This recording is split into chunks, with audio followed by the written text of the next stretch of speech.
Hema committee റിപ്പോർട്ടിനെ തുടർന്ന് cinema രംഗത്തുണ്ടായ വിവാദങ്ങളിൽ കുരുങ്ങിക്കിടക്കുകയാണ് പ്രമുഖ താരങ്ങൾ. ലൈംഗിക അതിക്രമം നടത്തി എന്നാരോപിച്ച് പ്രമുഖ നടന്മാർക്കെതിരെ ഗുരുതരമായ തുറന്നുപറച്ചിലുകളാണ് കഴിഞ്ഞ ദിവസങ്ങളിൽ പുറത്തുവന്നത്.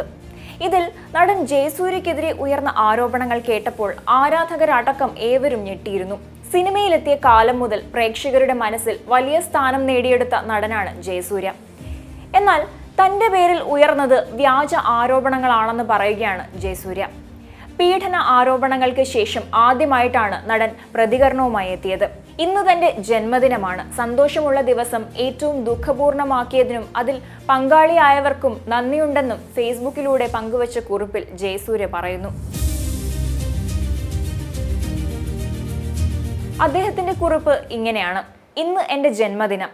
ആശംസകൾ നേർന്ന് സ്നേഹപൂർവ്വം കൂടെ നിന്ന എല്ലാവർക്കും നന്ദി. വ്യക്തിപരമായ ചില അത്യാവശ്യങ്ങൾ കാരണം കഴിഞ്ഞ ഒരു മാസത്തോളമായി കുടുംബസമേതം അമേരിക്കയിലാണ്. ഇതിനിടയിലാണ് തീർത്തും അപ്രതീക്ഷിതമായി എനിക്ക് നേരെ 2 വ്യാജ പീഡന ആരോപണങ്ങൾ ഉണ്ടാകുന്നത്.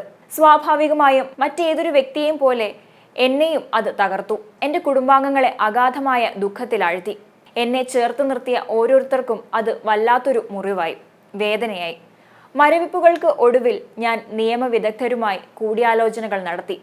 ഇനിയുള്ള കാര്യങ്ങൾ അവർ തീരുമാനിച്ചുകൊള്ളും. ഇത്തരം വ്യാജ ആരോപണങ്ങൾ ആർക്കു നേരെയും എപ്പോൾ വേണമെങ്കിലും ഉന്നയിക്കാം. മനസാക്ഷി ഇത്തിരി പോലും ബാക്കിയാവരുത് എന്നേ ഉള്ളൂ. പീഡനം പോലെ തന്നെ വേദനാജനകമാണ് വ്യാജ പീഡന ആരോപണം നേരിടേണ്ടി വരുന്നതും എന്ന് ഓർക്കുന്നത് നന്ന്.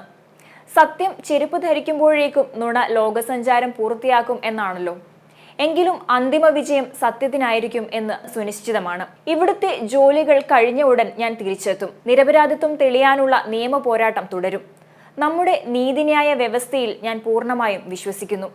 ഈ ജന്മദിനം ഏറ്റവും ദുഃഖപൂർണമാക്കിയതിന് അതിൽ പങ്കാളിയായവർക്ക് നന്ദി. പാപം ചെയ്യാത്തവർ കല്ലെറിയട്ടെ, പാപികളുടെ നേരെ മാത്രം എന്നും പറഞ്ഞാണ് ജയസൂര്യ തന്റെ ഫേസ്ബുക്ക് കുറിപ്പ് അവസാനിപ്പിക്കുന്നത്. എന്നാൽ തനിക്കെതിരെ ഉയർന്ന പീഡന ആരോപണം വ്യാജമാണെന്ന് പറഞ്ഞുകൊണ്ടുള്ള ജയസൂര്യയുടെ ഫേസ്ബുക്ക് പോസ്റ്റിനെതിരെ പരാതിക്കാരി രംഗത്തെത്തിയിരുന്നു. തന്റെ ആരോപണം സത്യവും വ്യക്തവുമാണെന്നും പരാതിയിൽ ഉറച്ചു നിൽക്കുന്നതായും അവർ പറഞ്ഞു. തന്റെ ജീവിതത്തിൽ ആദ്യമായാണ് FIR ഫയൽ ചെയ്തതെന്നും അവർ പറഞ്ഞു. ഉയർന്ന ആരോപണങ്ങൾ തെറ്റാണെന്ന് ജയസൂര്യയുടെ വാദം കള്ളമാണെന്ന് പരാതിക്കാരി വ്യക്തമാക്കി. താൻ ഉയർത്തിയത് തെറ്റായ ആരോപണങ്ങളല്ലെന്നും അവർ പറഞ്ഞു. വിഷയം സോഷ്യൽ മീഡിയയിൽ വലിയ ചർച്ചയായപ്പോൾ താൻ പണം വാങ്ങിയിട്ടാണ് ഇങ്ങനെയെല്ലാം പറയുന്നതെന്ന് ആരോപണം ഉയർന്നു. സ്വന്തം അഭിമാനം സുരക്ഷിതമാക്കാനാണ് ജയസൂര്യയുടെ പേര് പുറത്തു പറഞ്ഞത്. താൻ കേസ് അവസാനിപ്പിക്കുകയാണെങ്കിൽ അത് തനിക്ക് ഒരിക്കലും നല്ലതായി വരില്ല എന്നും അവർ വ്യക്തമാക്കി. ഹേമ കമ്മിറ്റി റിപ്പോർട്ട് പുറത്തു വന്നതിന് ശേഷം നിരവധി വെളിപ്പെടുത്തലുകളാണ് നടന്മാർക്കും സംവിധായകർക്കുമെതിരെ ഉയർന്നത്. അക്കൂട്ടത്തിൽ ഏറ്റവും ശ്രദ്ധേയമായ ഒന്നാണ് ജയസൂര്യക്കെതിരെ 2 നടിമാർ പ്രത്യേക അന്വേഷണ സംഘത്തിന് നൽകിയ പരാതി. അതിലൊരാളാണ് ഇപ്പോൾ ജയസൂര്യയുടെ ഫേസ്ബുക്ക് പോസ്റ്റിനെതിരെ രംഗത്തെത്തിയത്.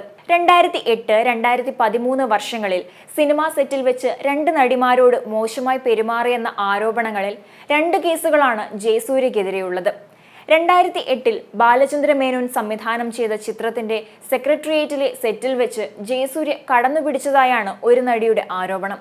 2013 തൊടുപുഴയിലെ സിനിമാ സെറ്റിൽ വെച്ച് ലൈംഗികാതിക്രമം നടത്തിയെന്നാണ് മറ്റൊരു പരാതി. ഹേമ കമ്മിറ്റി റിപ്പോർട്ട് പുറത്തു വന്നതിന് തൊട്ടുപിന്നാലെ മുതിർന്ന നടന്മാർക്കും സംവിധായകർക്കുമെതിരെ പരാതിയുമായി നടിമാർ രംഗത്ത് വരികയായിരുന്നു. അതിൽ നടൻ ജയസൂര്യക്കെതിരെ ഗുരുതരമായ ആരോപണങ്ങളുമാണ് ഉണ്ടായിരിക്കുന്നത്. അതേസമയം ഹേമ കമ്മിറ്റി റിപ്പോർട്ടുമായി ബന്ധപ്പെട്ട വിഷയങ്ങളിൽ ആദ്യമായി പ്രതികരിച്ചുകൊണ്ട് നടൻ മമ്മൂട്ടി രംഗത്ത് വന്നിരുന്നു. സോഷ്യൽ മീഡിയ പോസ്റ്റിലൂടെയാണ് മമ്മൂട്ടിയുടെ പ്രതികരണം. സിനിമയിൽ ഒരു ശക്തി കേന്ദ്രവും ഇല്ലെന്നും അങ്ങനെയൊന്നിനും നിലനിൽക്കാൻ പറ്റുന്ന രംഗവുമല്ല സിനിമയെന്നും മമ്മൂട്ടി ഫേസ്ബുക്ക് കുറിപ്പിൽ പറയുന്നു. കഴിഞ്ഞ ദിവസം മോഹൻലാൽ മാധ്യമങ്ങളെ കണ്ടിരുന്നു. അതിനുശേഷമാണ് മമ്മൂട്ടിയുടെ പ്രതികരണം. സംഘടനയും നേതൃത്വവും ആദ്യം പ്രതികരിക്കുക എന്നതാണ് സംഘടനാ രീതി. ഔദ്യോഗിക പ്രതികരണങ്ങൾക്ക് ശേഷമാണ് അംഗമെന്ന നിലയിൽ അഭിപ്രായം പറയേണ്ടത് എന്ന് വിശ്വസിക്കുന്നത് കൊണ്ടാണ് ഇത്രയും കാത്തതെന്നാണ് മമ്മൂട്ടിയുടെ വിശദീകരണവും.